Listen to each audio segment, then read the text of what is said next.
The midsummer ball at Hartfield House had drawn every titled family within 40 miles into one candlelit room, and not a single pair of eyes had fallen on Margaret Ellison.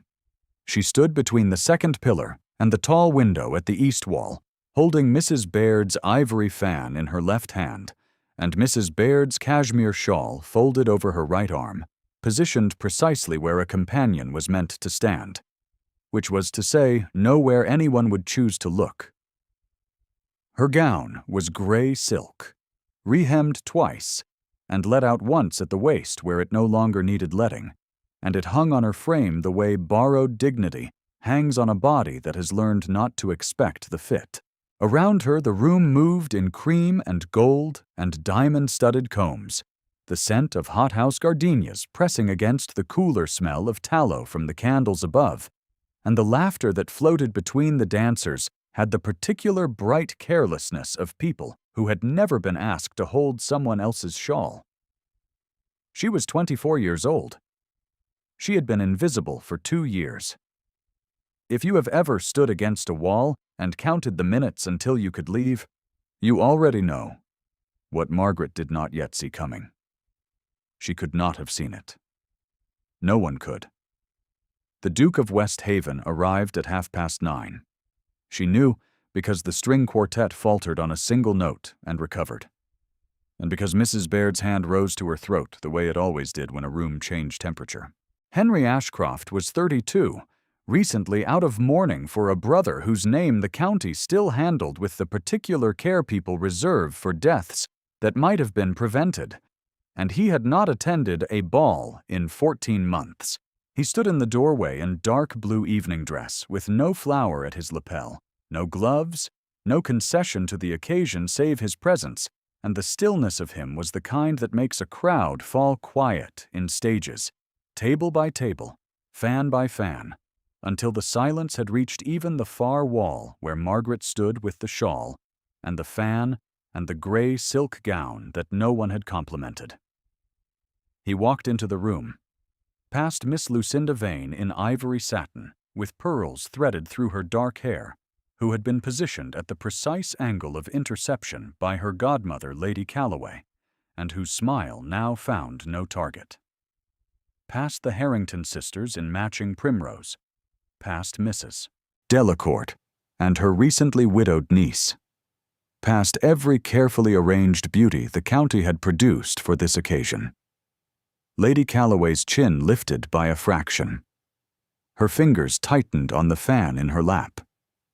She did not move, because a dowager viscountess does not chase a duke across a room, not even with her eyes, and instead her smile thinned to a line that only someone trained to watch for displeasure would recognize. Margaret recognized it. She had been trained by 2 years of proximity to read Lady Calloway's displeasure the way a sailor reads weather. He stopped at Margaret. His gaze moved from her face to the shawl folded over her arm and back to her face, and something in the quality of that second look, the way it narrowed and then settled, as though he had found the specific thing in the room he had not expected and did not yet know what to do with, made her pulse climb into her throat before she could name the reason. "You are Mrs. Baird's companion," he said. His voice was low and level, the kind of voice that did not raise itself because it had never needed to. "I am, Your Grace." "And what is your name?" The question should not have mattered.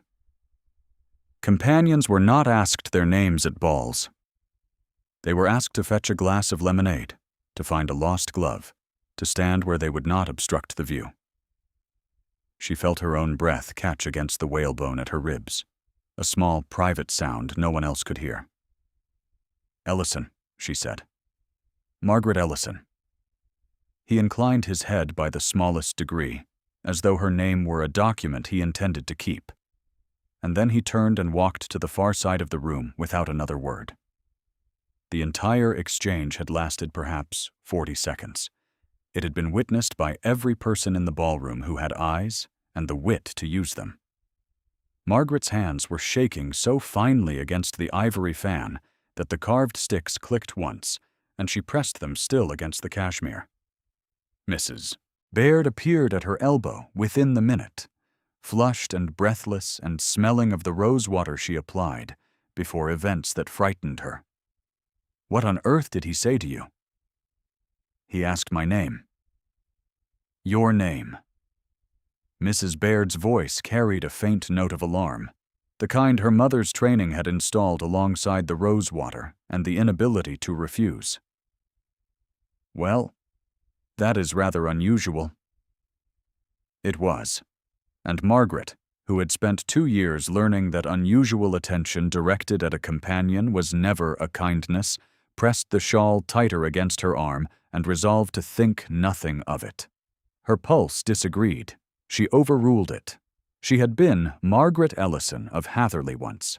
Her father had been a clergyman with a living in Gloucestershire and a library that smelled of pipe tobacco and old calf bindings, and her mother had kept a garden of roses and lavender that drew bees from 3 parishes.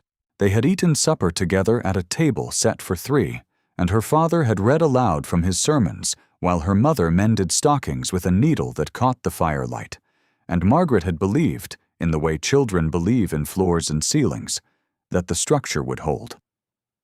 The living had died with her father. The debts had not. Her mother had followed him 7 months later, leaving Margaret a small trunk of clothes, a strand of freshwater pearls she could not afford to keep, and a slim volume of verse with annotations in the margins, in a hand she would never see move again. She had sold the pearls. She had kept the book. It was upstairs now in the narrow room on the 3rd floor of Hartfield House, where Margaret slept on a bed that had been a nursemaid's before the nursemaid married and moved to Dorset, and the mattress was horsehair, the window faced north, and the candle allowance was 1 taper per evening. She had not complained about any of it, because complaint required someone who would listen, and a companion's function was to listen, not to be heard. Her days at Hartfield House followed a pattern so fixed it had become a kind of scaffolding. She rose at 6. She laid out Mrs. Baird's morning dress and checked the day's correspondence for invitations requiring replies. She read aloud from the newspaper if Mrs. Baird requested it, which she did on mornings when her mother was not present, because Lady Calloway considered the reading of newspapers a masculine affectation in women. She walked with Mrs. Baird in the garden at 10. She supervised Thomas's lessons until noon, because the governess Lady Calloway had last employed had left in tears after 6 weeks, and the one before that had lasted 4. She ate her meals at the small table in the morning room, not at the family table, unless the household was short a seat at dinner and required padding. She retired at 9. Mrs. Baird was kind. This was important to say and important to believe, because the alternative was to believe that kindness without courage was simply weakness wearing a softer dress. Sophia Baird had married a wool merchant named Mr. Baird, who traveled to Manchester for months at a time and who sent letters that began with figures and ended with regards. And she had a 7-year-old son named Thomas, who preferred catching frogs to practicing his Latin. And she had a mother whose voice could freeze a room at 40 paces and thaw it again with a compliment so precise it felt like a pardon. Lady Calloway, the Dowager Viscountess, had been beautiful once and was formidable still, and she ran Hartfield House from the morning room with a correspondence book in her lap and a conviction that the social order existed to be maintained, preferably under her direction. She had selected Miss Lucinda Vane as the correct bride for the Duke of Westhaven on the basis of breeding, fortune, and the specific angle of Lucinda's jaw in candlelight, and she had been arranging the midsummer ball as the occasion of their introduction for the better part of 3 months. Margaret had heard this. Margaret heard most things said in this house, because a companion occupied the specific social altitude where confidences were spoken above her head, as though she were furniture with ears. "She is only the companion, Sophia."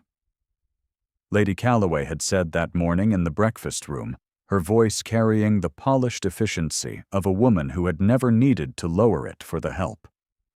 "Do not permit her to dress above her station tonight.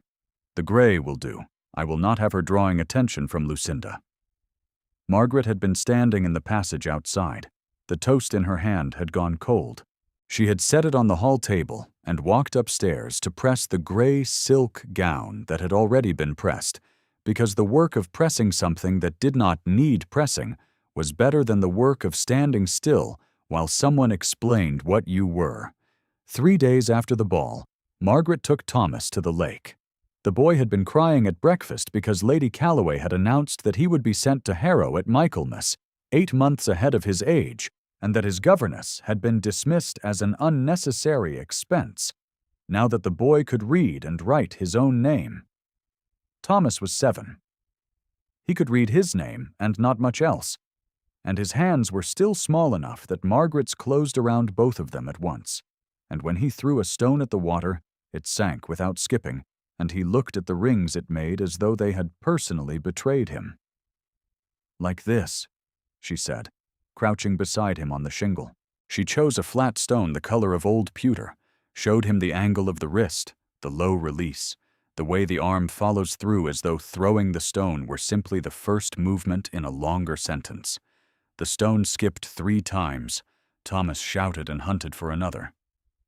She did not see the Duke of Westhaven until he was already standing beneath the elm at the water's edge, 20 yards from where she knelt with her skirts damp at the hem and her hair coming loose from its pins.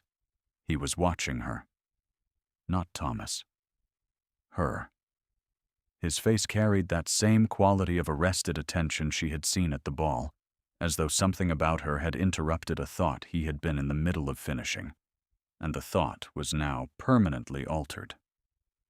His coat was unbuttoned. His hands were at his sides. He stood the way a man stands when he has been stopped by something he cannot walk past, even if walking past would have been easier. "The boy needs a coat," he said. "The wind has turned. Send for one." "He is quite warm, Your Grace, I assure you." "He is shivering." Margaret looked down. Thomas was, in fact, shivering, his thin shirt pressed flat against his ribs by the breeze that came off the lake in the afternoons, and she had not noticed because she had been busy noticing the exact distance between the Duke's shoulder and the trunk of the elm, which was a foolish thing to notice, and which she noticed anyway, the way one notices a fire in a cold room even when one has resolved not to move toward it. She called to the footman who waited at the top of the bank, and a coat was brought, and Thomas submitted to it with the theatrical reluctance of a boy who has discovered that adults conspire. "You are teaching him to skip stones," the Duke said. It was not a question. "His grandmother wishes him to study Latin. I thought he might benefit from throwing things at a lake first." Something moved across his face. Not a smile. Smaller and more private than a smile. A shifting of the muscles at the corners of his mouth that acknowledged her observation without committing to agreement, the way a closed door acknowledges a knock without opening. He watched Thomas throw another stone, which sank, and then another, which skipped once and died. "The boy's arm is too high," he said. "Tell him to keep his elbow close to his side," Margaret told Thomas. Thomas adjusted. The next stone skipped twice. Thomas looked at the Duke with the unguarded admiration of a child who has just been given useful information by a person of enormous height, and the Duke's jaw tightened, and he turned and walked back up the bank toward the house without another word. Margaret stood at the water's edge with Thomas's cold hand in hers, and the wind at her back, and a warmth in her face she could not explain by the weather. She was aware of the precise path he took up the slope, the angle of his shoulders, the length of his stride. She had no business noticing any of it. She noticed it all. Over the following weeks, Miss Lucinda Vane arrived at Hartfield House with 2 trunks of gowns, and the easy confidence of a woman who had been told since girlhood that her beauty was a form of currency that never depreciated. She was 20, dark-haired, graceful, and she smiled at Margaret with the particular warmth that beautiful women sometimes extend to women they do not regard as competition, which is to say with real warmth, because the absence of threat permits generosity. Lady Calloway arranged everything. Dinners where Lucinda sat beside the Duke and where the candles were placed to catch the line of her jaw. Walks where the path happened to narrow at the point where two people must walk close together or fall into the hedge. An evening of music where Lucinda played a Handel sonata with enough technical skill to prove she had been expensively trained and enough feeling to prove she had not been wasted on the training. The Duke was polite. He answered Lucinda's questions with the same level, measured sentences he used for everyone, sentences that gave nothing away and took nothing in, and he did not smile at her. He did not smile at anyone, so far as Margaret could determine from her position at the far end of the drawing room where she sat with her mending, which made the not smiling less of a judgment and more of a climate. At the garden party Lady Calloway held on the 3rd Saturday of July, Margaret was carrying a tray of lemonade glasses through the rose walk when she heard Lucinda's voice from behind the hedge, clear and carrying and edged with the particular cruelty that passes for observation among women who have never been observed with anything less than approval. I do not see why the companion is permitted to walk among us. Surely she has duties elsewhere. A small collective murmur followed, the sound of agreement finding its shape the way water finds the lowest point. One would think she were a guest, the way she holds herself. It is almost amusing. Margaret set the tray down on the stone bench. Her hands had gone very still, the way hands go still when they are deciding between trembling and composure. And composure is winning by a margin so thin it could be measured in heartbeats. She picked the tray up again and walked through the gap in the hedge and directly past the cluster of women in their pastel muslins, and not one of them looked away from her, and not one of them spoke to her. And the silence was worse than the words, because silence does not give you anything to answer. She did not know that the Duke had been standing on the terrace above the rose walk, or that he had heard every word, or that his hand had tightened on the stone balustrade until the knuckles went white and the tendons stood in relief against the brown of his skin.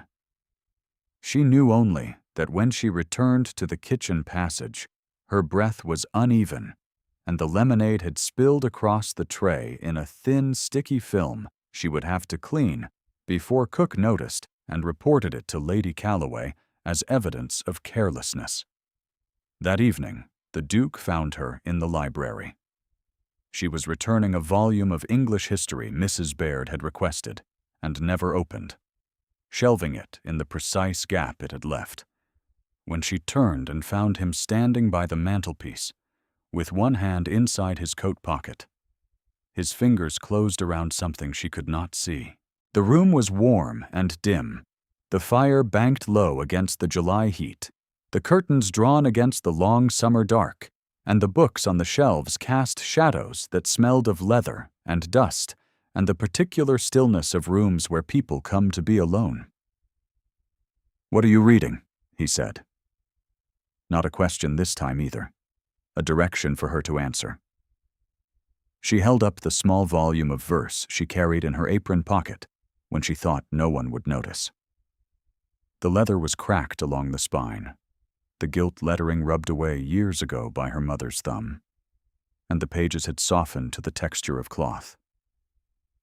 "It was my mother's," she said, and immediately wished she had not, because the sentence opened a door she had spent 2 years keeping shut, and the air on the other side was the air of the house in Gloucestershire, with the pipe tobacco and the bees and the table set for 3. He looked at the book, at her hand holding it, at the place where her thumb pressed the cracked cover as though holding the binding together by will alone. "She had good taste," he said. "She had better taste than fortune, Your Grace. The two do not always keep company." He almost smiled. She saw it happen and fail. the way a match flares and does not catch. And then he withdrew his hand from his coat pocket, and she saw what he had been holding. A silver pocket watch on a worn fob chain, the case scratched and dull with the patina of years of handling, the kind of watch that had been carried too often, and wound too seldom, and loved past any reasonable expectation of function. "My brothers," he said. The words were level. They cost him something she could hear in the spacing between them, the way silence costs nothing when it is chosen, and everything when it is not. "I am sorry for your loss, Your Grace." Edward was 26. He rode out on a morning I had told him he was reckless and would come to ruin. I had used exactly those words, Miss Ellison. Reckless. Come to ruin. He stopped. The watch turned in his fingers, the chain swinging in a small arc that caught the firelight. The horse threw him on the north road 1/2 mile from the gate. I reached him before the groom did, and the watch was still ticking in his waistcoat pocket, and he was not. The silence after that sentence filled the library the way water fills a glass, slow and exact and leaving no room for anything else. Margaret stood very still. She did not offer comfort, because comfort from a companion would have been impertinence, and because the truth was not comfortable, and because she had learned in Gloucestershire that the truest kindness you can offer a grieving person is the specific truth they cannot say to themselves. "You did not cause his death," she said. "You spoke from love, even when it sounded like correction. Those are not the same." His jaw tightened. A muscle moved beneath the skin at his temple, and his hand closed over the watch until the chain bit into his palm and the knuckles whitened.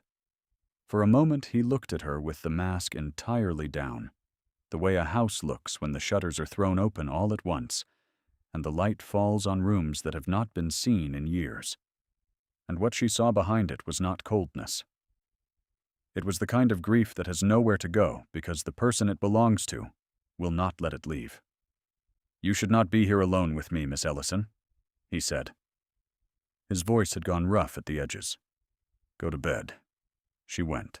She climbed the stairs to the 3rd floor, with her mother's book against her ribs, and her pulse in her throat, and the awareness, new and terrifying, that the Duke of Westhaven's grief was something she wanted to stand beside, and that wanting to stand beside it was the most dangerous thing she had felt in 2 years. More dangerous than the gray silk gown, more dangerous than the toast gone cold in the passage, more dangerous than any silence Lucinda Vane could produce from behind a hedge. If she had known what Lady Calloway was already planning, she might have left that night. She might have packed her trunk and walked to the coaching inn and taken the mail coach to anywhere the Dowager Viscountess could not reach. She did not know, so she stayed. The dinner was held on a Thursday in late August, with the candles lit early because the evenings were beginning to shorten, and Lady Calloway preferred to entertain in the warm light of late summer rather than the honest light of approaching autumn. The county's principal families had been invited, and the long table at Hartfield House was set with the Calloway silver and the Calloway porcelain and candelabra that threw warm, unsteady light across 30 faces, arranged in order of precedence. And Margaret sat at the foot of the table in the seat reserved for the companion, which was the seat nearest the door and furthest from conversation. Sir Geoffrey Marsh, who was a magistrate and a gossip in equal measure, and who combined both offices with the enthusiasm of a man who has found his calling, leaned toward his wife at the midpoint of the fish course and said, loudly enough for the table to hear, and quietly enough to pretend he had not intended it, "Lady Calloway tells me the companion has been putting herself forward. I am told she follows the Duke about the house like a shadow one cannot dismiss." He chuckled. "One cannot blame her for trying, I suppose. A girl in her position has so few avenues." Margaret's fork stopped against her plate. The sound was very small, the particular small sound a fork makes when the hand holding it has forgotten how to move. She looked at Lady Calloway. The Dowager Viscountess did not look back. She was watching the Duke, who sat at the center of the table with his water glass untouched and his face entirely still, and his hand beneath the table where only Margaret's angle of sight could catch it, gripping the edge of his chair. Lady Calloway stood. The room quieted the way rooms quiet when a person of consequence rises, which is immediately and completely, and the silence had the quality of an audience settling before a performance they have been promised will be definitive. "I wish to make an announcement," she said. Her voice was measured and pleasant, and carried the faint, warm tone of a woman who is about to do something she considers a kindness.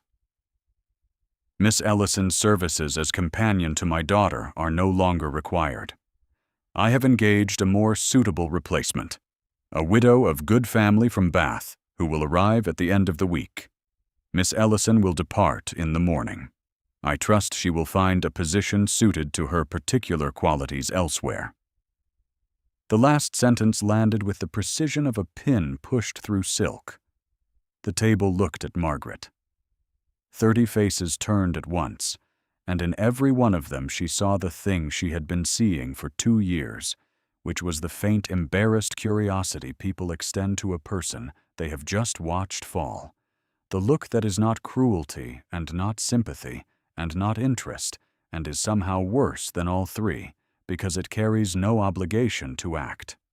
Mrs. Baird was crying, silently, the way women cry when they have been trained not to make scenes, with her napkin pressed against her mouth, and her eyes on the tablecloth, and her shoulders perfectly still. She did not speak. She did not defend Margaret. She did not look at her mother. She cried into linen and said nothing, and the nothing was so complete it filled the room. Margaret set down her fork. She placed her napkin beside her plate with the care of someone who understands that small, precise actions are the last defense against the large, imprecise ones. And she stood, and the chair scraped against the floor with a sound that made Sir Geoffrey flinch. "I have given your family 2 years of honest service," she said. Her voice was steady. It was the steadiest thing about her, steadier than her hands, steadier than her breath, steadier than the heartbeat she could feel hammering at the base of her throat. "I have asked for nothing that was not earned. I wish you well, Lady Calloway." She walked to the door. The 30 faces watched her go. The Duke's chair pushed back from the table with a scrape that echoed hers, and then stopped, and then was still. Margaret did not see that, because she was already in the passage with the door closed behind her, and her hands flat against the cold plaster wall, and her breath coming in the short, shallow way it comes, when the body understands something the mind has not yet agreed to feel. She packed that night. The trunk was small, the same one her mother had left her, brass-cornered and scuffed at the clasps, and everything she owned fit inside it with room to spare, which was its own kind of verdict on what 2 years of service had accumulated. The gray silk gown she folded on top. Her mother's book she placed in her coat pocket, where it pressed against her hip like a hand. Thomas found her at dawn. He stood in her doorway in his nightshirt with his hair uncombed and his face the shape grief takes on a child, which is rounder and less defended than it will ever be again. "You cannot go," he said. "I must, Thomas. Grandmother is wrong." Margaret knelt on the cold floor. She took his hands, which were still small enough that hers closed around both of them at once, and she held them. And she said, "Your grandmother loves you. Remember that when the Latin is difficult, and keep your elbow close to your side when you throw." She kissed his forehead and stood, and the act of standing was the hardest physical thing she had done in 2 years.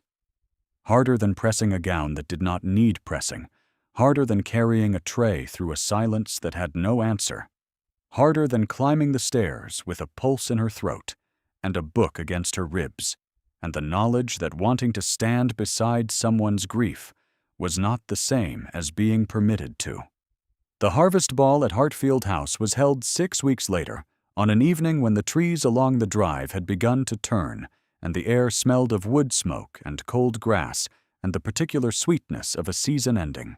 Margaret Ellison was not expected to attend, because Margaret Ellison was expected to be in Gloucestershire by now, or in Bath, or in some other place where companions went when they were no longer required and no longer discussed. She was, in fact, at the village inn a mile from Hartfield's gates, because the mail coach had been full and the next would not come for 3 days, and because she had used the last of her quarter's wages on the room and could not afford to go further. She had applied for 2 positions by letter. Neither had replied. The ball had been arranged, as all Hartfield balls were, by Lady Calloway, and it had been arranged with particular care, because the Dowager Viscountess had received intelligence, through the channels she maintained with the efficiency of a general staff, that the Duke of Westhaven intended to make a formal announcement regarding his future, and Lady Calloway was quite certain she knew the shape of that future, because she had been building it for 4 months with silver and porcelain and the specific angle of Lucinda Vane's jaw in candlelight. Miss Lucinda Vane wore white silk. Her pearls caught the light of 200 candles. Her smile was the kind of smile a woman wears when she has been told the evening belongs to her, and has no reason to doubt it, and the ballroom at Hartfield House was exactly as it had been at midsummer. The same candelabra, the same string quartet, the same 30 families in the same warm, flickering light, minus 1 gray silk gown standing between the second pillar and the tall window at the east wall. The Duke arrived at 9. He walked through the door the same way he had walked through it in July, with no flower at his lapel and no gloves, and a stillness that silenced the room in the same descending stages, table by table, fan by fan. Lady Calloway smiled. Lucinda turned toward him with the practiced half-turn her godmother had taught her. The string quartet held the final note of a minuet. He spoke to the footman at the door. 2 words. The footman left at a pace that suggested the words had carried the weight of an order from someone accustomed to being obeyed immediately. 20 minutes later, Margaret Ellison appeared in the doorway of the ballroom at Hartfield House. She was wearing the gray silk gown. Her hair was pinned simply, without ornament, without flowers, without the pearl-threaded combs the other women wore like small declarations of worth. She had no fan. She had no shawl. She stood in the doorway the way a person stands when they have been summoned to a place they were told they did not belong, which is with the shoulders very straight and the hands very still, and the breath held somewhere behind the breastbone where it cannot escape and cannot be heard. The room saw her. 30 faces turned. Lady Calloway's smile vanished in a single precise contraction, the way a candle flame vanishes when a hand cups over it, and her fingers went to the arm of her gilt chair and gripped it. Henry Ashcroft, Duke of Westhaven, crossed the ballroom. He walked past Miss Lucinda Vane in her white silk and her 200 candles worth of pearls, past Lady Calloway and her correspondence book and her 4 months of careful arrangement, past Sir Geoffrey Marsh and his wife, and the gossip they had dined on for 6 weeks, past every face that had watched Margaret be dismissed from this room and had done nothing, said nothing, offered nothing, because offering would have required them to see what they had decided not to see. He stopped in front of her. The distance between them was the width of a single step, close enough that she could see the pulse at the base of his throat, close enough that the warmth of him reached her bare arms in the cool evening air, and he did not close the distance yet. The room was silent. The string quartet had stopped. A glass somewhere on a side table ceased to ring. The candles in the chandelier above them did not flicker, because the air in the room was so still that even the heat rose straight. Miss Ellison is to be the Duchess of Westhaven. 9 words. He spoke them the way a man speaks a vow, which is without raising his voice, because a vow does not need volume. It needs only witnesses. And the witnesses were here. The same witnesses who had watched her carry shawls and hold fans, and stand against the east wall in a gown no one had complimented. And now, they were watching her again, and what they were watching was different. Lady Calloway's mouth opened. It closed. It opened again, and what came out was not a sentence. It was the sound a word makes when the architecture beneath it has been removed, a single half-formed syllable that fell into the silence and found no surface. Her hand went to the back of the nearest chair. She gripped it the way she gripped everything, with authority, with command, with the expectation that the object would hold. The polished wood creaked under her fingers. Her face did not crumble. It rearranged, slowly and visibly, into the expression of a woman who has just discovered that the room she controlled had walls she could not see, and doors she had not locked. Miss Lucinda Vane looked at the Duke. She looked at Margaret. Something moved in her face, not cruelty and not humiliation, but the particular expression of a woman who has just understood that the script she was handed was written for someone else. She lowered her eyes. She did not speak. There was, in the lowering, a recognition that was almost grace. Sir Geoffrey Marsh stared. His wife touched his arm. Across the room, Mrs. Baird made a sound that was half sob and half laughter, the sound a woman makes when the courage she could not find for herself is found by someone else on her behalf, and her hand went to her mouth, and the napkin that was always at her mouth was not there, and her fingers pressed against her own lips, as though trying to hold the sound inside. The Duke extended his hand, palm up, fingers open.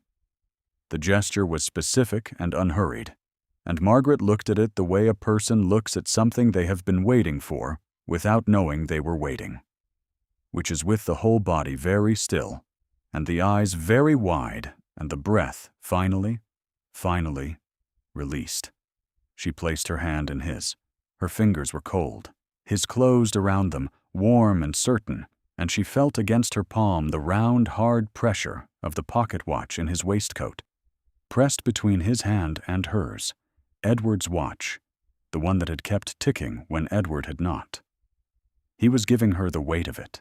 He was telling her, in the language the body speaks when words have already been spoken and are no longer sufficient, that she was someone he trusted with the thing that hurt most. "Your Grace," she said. Her voice was barely audible. "I am only the companion." "You are not," he said. "You have not been for some time." Behind them, the room began to breathe again. A chair scraped. A glass was lifted. Sir Geoffrey cleared his throat. The string quartet raised their bows.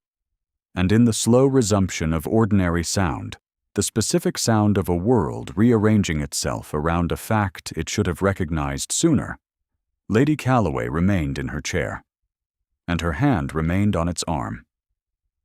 And her silence, for the first time in the memory of anyone present, was not a weapon. It was a concession.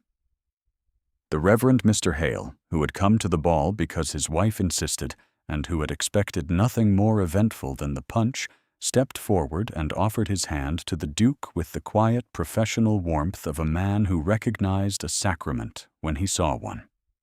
"I should be honored to read the banns, Your Grace, whenever you wish." The Duke looked at Margaret.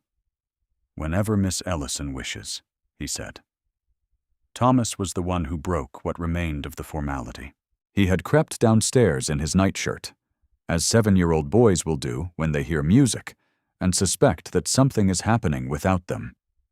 and he appeared at the edge of the ballroom with bare feet on the polished floor, and his hair standing up at the crown, and his face carrying the uncomplicated certainty of a child who has always known what the adults were too careful to see. "I told you," he said. "I told you grandmother was wrong."